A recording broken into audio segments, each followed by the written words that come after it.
Hello everyone, welcome back to my channel. In this video, we are going to discuss some objectives based on the subject electronic devices. So let us move on to the video. First question is, materials can be classified as, options are A. Conductors, B. Insulators, C. Semiconductors, D. All of the above.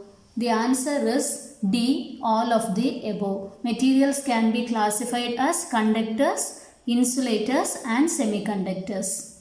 Next question. In conductors, the conduction and valence bands. Option A moves. Option B overlaps. Option C remains constant. Option D none of the above. The right answer is option B. The conduction band and the valence band overlaps in the conductors. Next question. The resistivity of the conductor is of the order of, option A 10 power minus 7 ohm meter, option B 10 power 7 ohm meter, option C 10 power 6 ohm meter, option D 10 power minus 6 ohm meter. And the correct answer is option A 10 power minus 7 ohm meter. Resistivity of a conductor is of the order of 10 power minus 7 ohm meter. In case if they ask what is the resistivity of an insulator,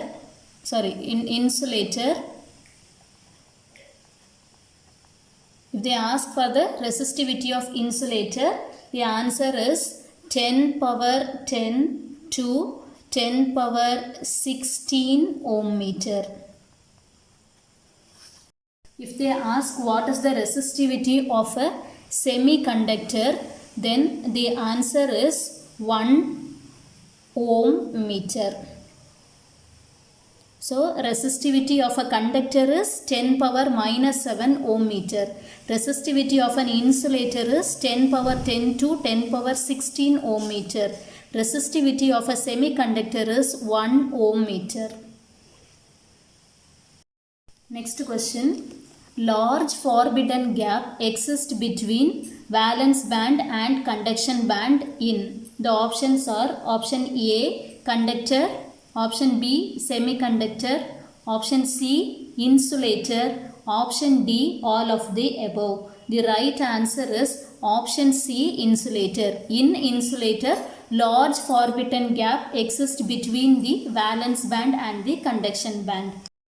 In semiconductors, small forbidden gap exists. In semiconductors, small forbidden gap exists between the valence band and the conduction band. So, large band gap exists between the valence band and conduction band in insulator. Small forbidden gap exists between the valence band and the conduction band in a semiconductor.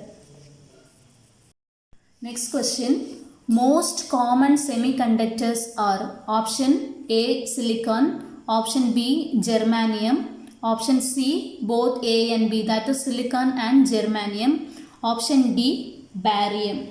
The answer is option C both A and B. The most commonly used semiconductors are silicon and germanium. So the answer is C.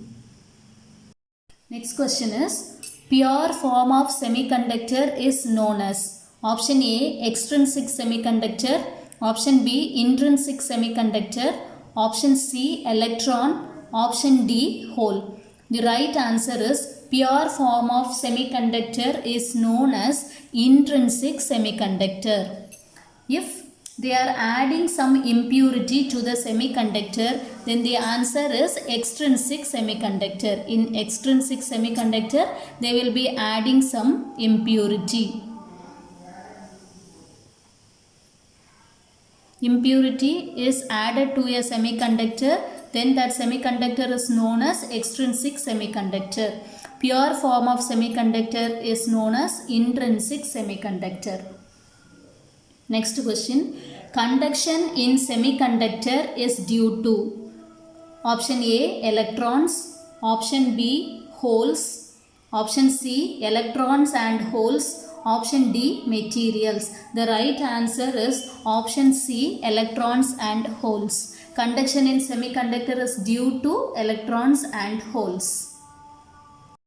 Next question. In N-type semiconductor, A. Pentavalent impurity is added.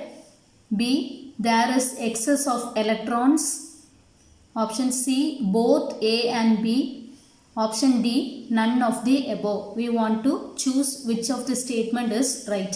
In N-type semiconductor,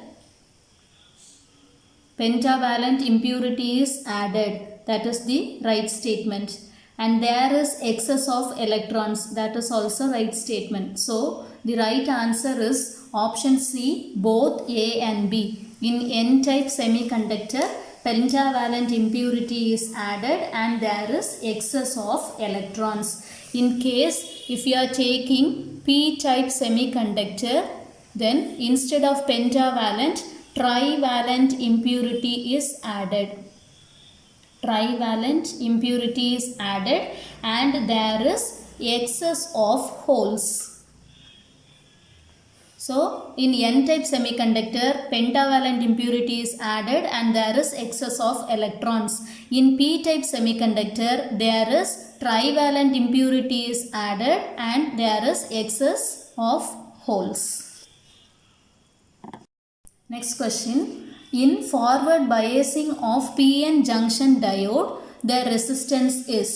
Options are A, very low or almost zero. Option B, low. Option C, very high. And option D, high. The correct answer is in forward biasing of PN junction diode, the resistance is very low or almost zero. This is the right answer. Instead of forward biasing, if they are asking for reverse biasing, then the answer is almost infinite. So, for forward biasing of PN junction diode, resistance is very low or almost zero. For reverse biasing, the answer is almost infinite. Next question is, find the current through the diode in the circuit. You see the circuit, what are the data given? Voltage is given and a resistor value is given. We have to find the current. Very basic formula, Ohm's law, we know that V is equal to IR. In the question, this voltage is given, resistor value is also given. So, from these two, we can find the current.